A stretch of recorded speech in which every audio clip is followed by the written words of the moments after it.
림루드, 배미주 소설, 김세의 그림.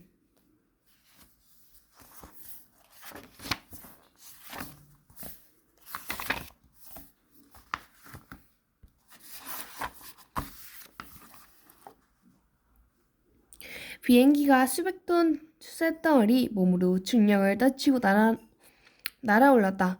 내가 발을 디딛고 있던 땅덩이가 조그맣게 내려다보았다. 시속 800km로 지오에게서 멀어지면서 나는 해방감을 느꼈던 것도 같다. 공항엔 엄마에게 들은 애로 이모 할머니가 기다리고 있었다. 폴로 셔츠와 바지 차림에 시원한 미소가 나이보다 젊어 보이시는 분이었다.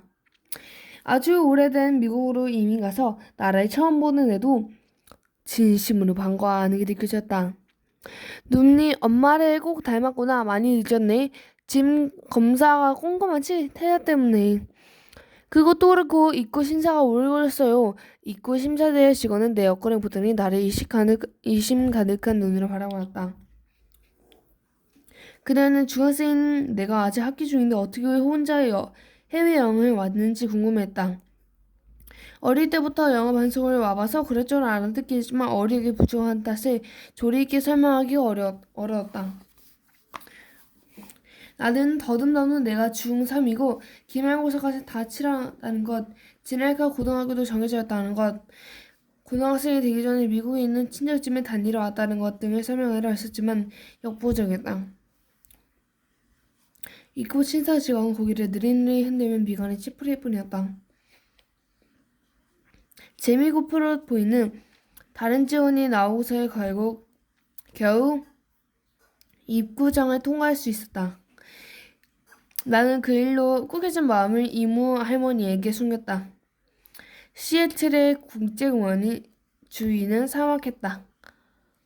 12월 초순인데 한국보다 더 추운 것 같진 않았다. 이모 할머니는 사륙 공동차를 거치게 몰았다. 길은 넓은데 차도 사람도 거의 없었다. 이모 할머니가 사는 동네로 가려면 아직 한참 더 달려야 한다고 했다.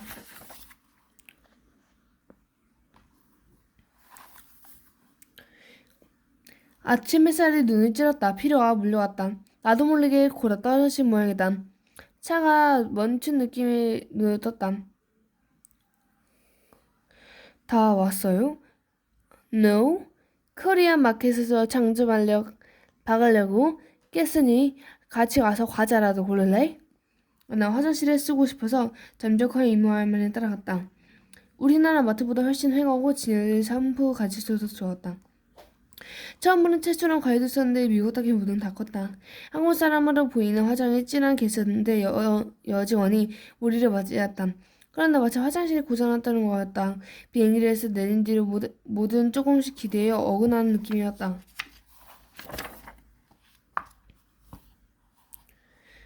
이 엄마가 미국 할머니 댁에 다녀오지 않겠냐고 이 얘기를 꺼냈을 때 솔직히 내 마음을 움직이는 할머니의 햄버거 레스토랑이었다.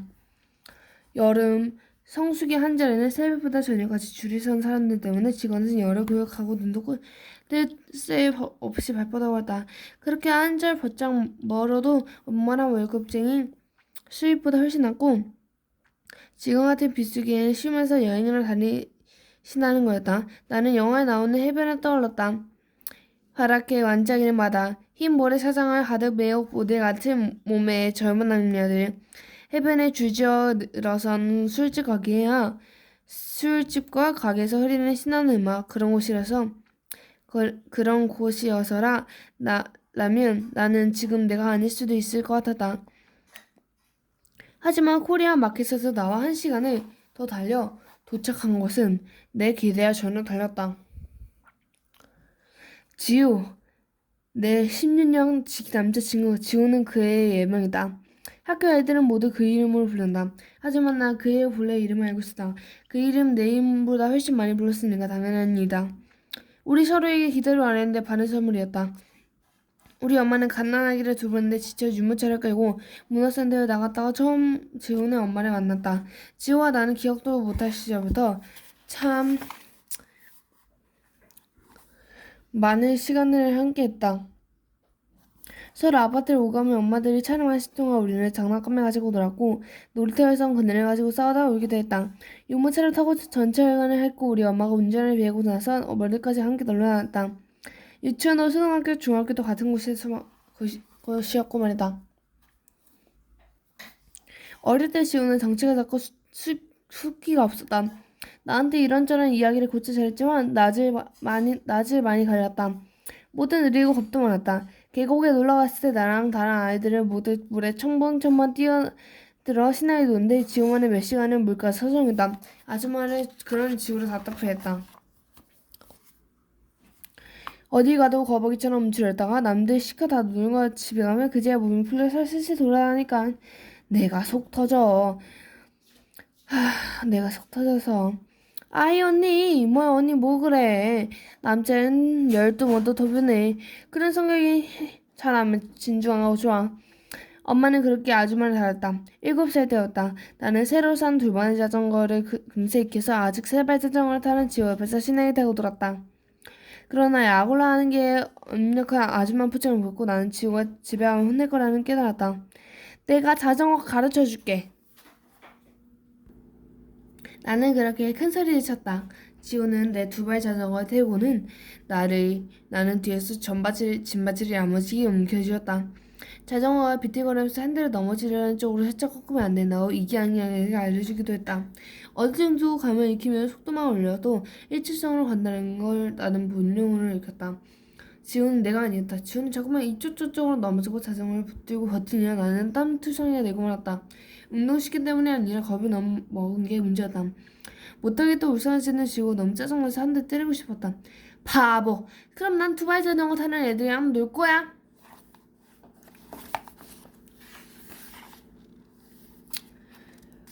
지호도 그건 싫었는지 가만히 있더니 다시 해보겠다고 했다.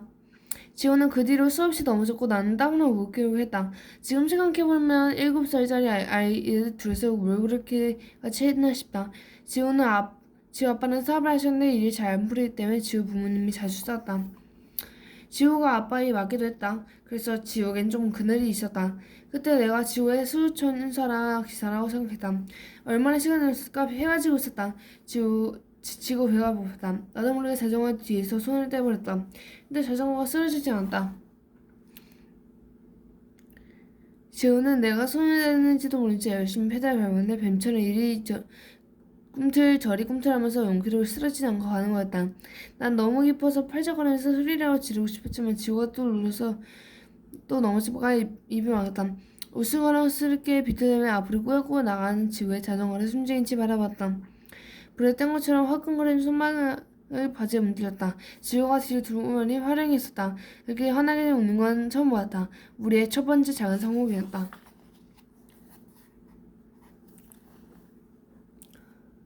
망연자실 나는 이모 할머니가 방금 거치게 차례된 가게 앞에서 못 박힌 데 서 있었다.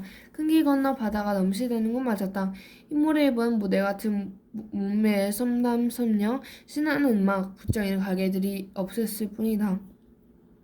겨울바다는 차가운 천회색이었다. 쌈민처럼 생긴 섬이 수평선을 반쯤 가리키며 길게 누워져 있었다. 갈매기들이 끼리끼리 알지 않았다면 강인 줄 알았을 것이다. 음식점이라곤 이모 할머니네 햄버거 가게뿐이었다. 독점인 셈이다. 페인트가 벗겨진 낡은 간판이 없었다면 햄버거 가게인지도 몰라보고 작고 허름한 모조주택이었다.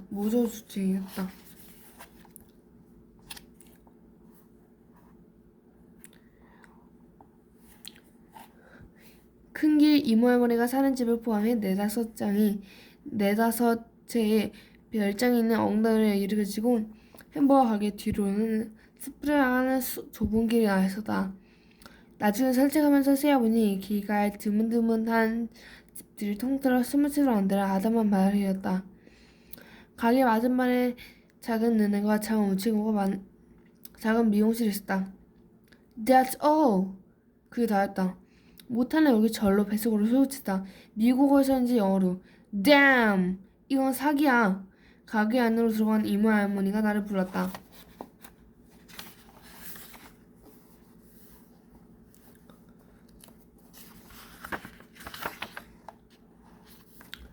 헤이, 현영. 햄버거 먹으러 올라가자. 이모 할머니 햄버거는 최고란다.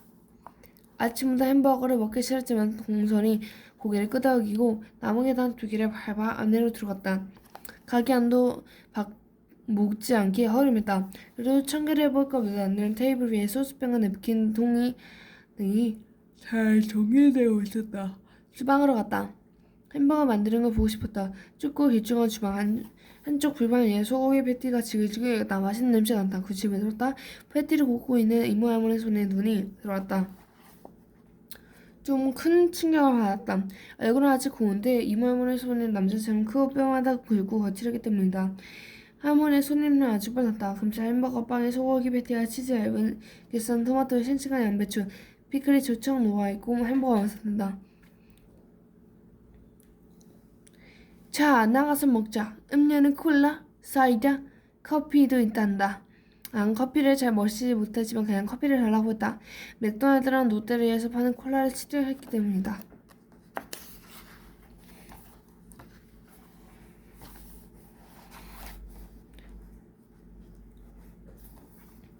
테이블에 햄버거가 담긴 접시와 커피잔을 놓고 아주 앉았다. 막 내린 커피 냄새가 좋았다. 햄버거는 크게 한 입 베어물 같다. 나는 이모 할머니가 왠지 좋았기 때문에 또 부모님 이외 어른들의 공처럼 편이라 좀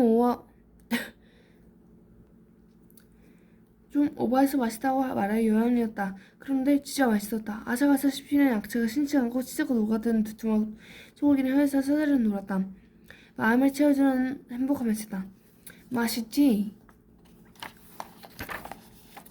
이모 할머니가 얼굴 가득 미소를 지며 자신만만하게 물었다. 그런 할머니가 좋았다. 이모 할머니는 얼마나 많은 날들을 뜨거운 불판 앞에서 햄버거를 굽고 또 구웠을까. 나는 엄지를 들켜보았다. 입안에 가득 채운 햄버거에 코가 삼겨 물었다. 저 매일 햄버거 먹어도 되죠? 이모 할머니 만지주스를 고개를 끄덕였다. 점심때 우리 한국 사람이니까 2끼는 밥 먹어야지. 음식이란 참 심각하다. 맛있게 먹고 배가 부르는 기분이 아주 좋다. 목메리가 커피를 마시자 나는 커피를 꾹꾹 들고 인사는 장듯 찌그러다. 안 맞췄었다. 이모 할머니가 웃으며 내 손등을 털었다. 우리 애기 콜라 가져올게 기다려. 이모 할머니는 나를 애기라 부르는 게 간지러면서 너 싫지 않았다. 만약 엄마나 다른 사람이 그랬다면 싫겠을 거다. 문득 지우가 내가 커피를 마신 날 떠올랐다. 그 기억은 이후에 맥도날드층에서 햄버거 하나에 커피 한 잔을 시켜놓고 서로 먼저 먹어보라고 퀴즈 될 때 우리가 고작 초등학교 3학년이었기 때문이다. 그리고 지우가 처음으로 자기 꿈을 털어놓기 때문이다.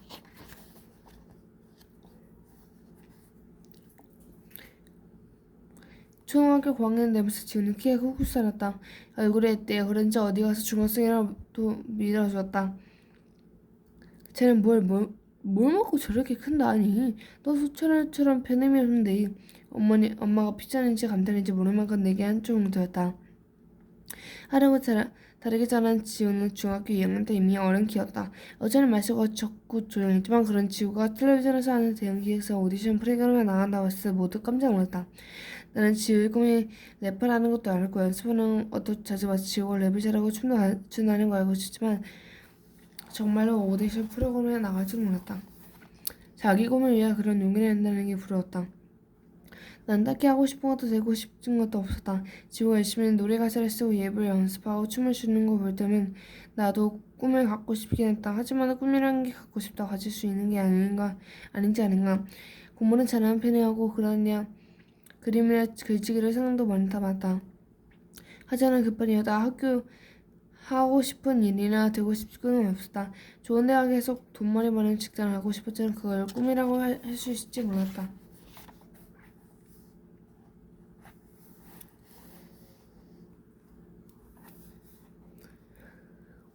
지우가 처음 텔레비전으로 나온 날 온 가족이 둘러앉아서 방송이었다. 기분이 참 묘했다. 내가 아기 때부터 봐온 그 얼굴을 봤는데 모르는 게 없는 백고충 맞는데 저보다 나이 많은 남자애들이 사이에 섞여 있으려 했었다. 그 낯선 눈빛이 시청했다. 어머, 지우도 저렇게 꾸미니 어디 안 빠진다. 에이, 참 살다 보니 이런 일도 다 있었네. 엄마가 옆에서 수다를 떠지만 하나도 귀에 들어오지 않았다. 한영아, TV 속에 들어가겠다고 그렇게 했니? 아직 입이 귀에 걸렸어. 머지않아 데뷔할 아이돌 그룹의 추가 멤버 2명을 뽑는 서바이벌 프로그램을 했다. 내 주위 친구들도 열심히 입어서 각자 응원하는 출연자에게 문자 투표를 하는 눈치였다. 연습생 경험을 했고 나이도 제일 어린 지우는 그만 떨어질 것 같다니 차츰 칭찬단들의 인기를 끌어모았다. 심사위원들의 지우의 데뷔는 춤에서 가장 뛰어난 건 아니지만 사람들을 끄는 무한 매력이 있었다 했다. 얼마나 지우 매력과 남들 안에서 기분이 좋았다. 지우는 자신을 내세우거나 튀는 행동을 하지 않는 이였다. 하지만 철수탄처럼 휘는 웃음이 얼마나 귀여운지 그날에 움직이지 않아도 긴팔 따라 슬쩍 유행하는 춤에 따라 주되면 얼마나 멋스러운지 나는 알았다. 막 나르진 않은데 같이 있으면 마음이 편하니 주로 드는 편이나 한마디씩 툭툭 던지는 거 엉뚱하고 귀여우니 그리고 무심히 보여도 가슴속이 불꽃이 타오르는 아이. 그게 나의 지우였다. 마침내 지우가 최종 선발이 되었을 때 지우의 부모는 우리 가족도 한마음으로 기뻐했다. 나도 진심을 축하해주지만 한 말씀에 한구석이 커져있다. 지우는 연습생 힘을 기획사가 내준 아파트에서 삽생을 하게 됐다. 처음으로 내가 모르는 다른 세계에 지우가 들어서고 있었다. 아침을 먹고 이모 할머니와 할아버지가 가게를 추가로 넣으면 바다를 하얀맛이 바라봤다. 내내 불슬불슬 비가 왔다. 겨울에 비가 많은 지역이로 했다. 낮게 내려앉아 하늘도 늘 잔잔한 바다도 우울한 정말 세계에서 낯선 세계에 후배된 기분이 들었다. 아침엔 지탄하게 쌓여 바다로부터 느릿느릿 오고 밤은 피처럼 붉은 노릇을 덮치며 고작 내려앉아서 시간도 다르게 흐르는 것처럼 느껴졌다. 가끔은 사람을 좀 알아봤으면 좋겠다 싶었다. 이모 할머니는 할아버지 말고 점심 먹으러 가게에 내려갈 때 지나치는 문이 꽉꽉 닫힌 검은 별장이 유령의 집 같아서 무서웠다. 그 집에 노인이 혼자 살다 죽었다는 말 들어서 그런가 보다. 거리 지나다니는 자주차 거의 본 적이 없었다. 가게 앞에 게으른 무리 걸스를 오다가 힘이 붙인 언어가 죽어 울곤 했다. 햄버거 가게 성수기는 언어 악취로 휴가를 부르는 사람들 찾아내는 철인 것 같았다. 헌영, 외로워? 가게에서 햄버거를 먹고 있는 이모 할머니가 물었다. 나는 고개를 저었다. 지난 1년 동안 외로움은 나의 유일한 보시다. 세상스러운 게 없었다. 이것 받아. 찾느라 어제 온 집안이 다 뒤졌지 뭐야. 이모 할머니가 내놓으신 건 뜻밖에도 아이패드였다. 아들이 중요한데 우린 쓸 줄 몰라. 내가 폰도 로밍 안 해봤다고 했어. 2층의 컴퓨터는 우리가 저녁마다 드라마 보느라 독점 맞았니? 나는 아이패드를 물끄러미 내려다봤다. 한국 소식 궁금하지 않나? 내가 또라이들은 인터넷 많이 하던데.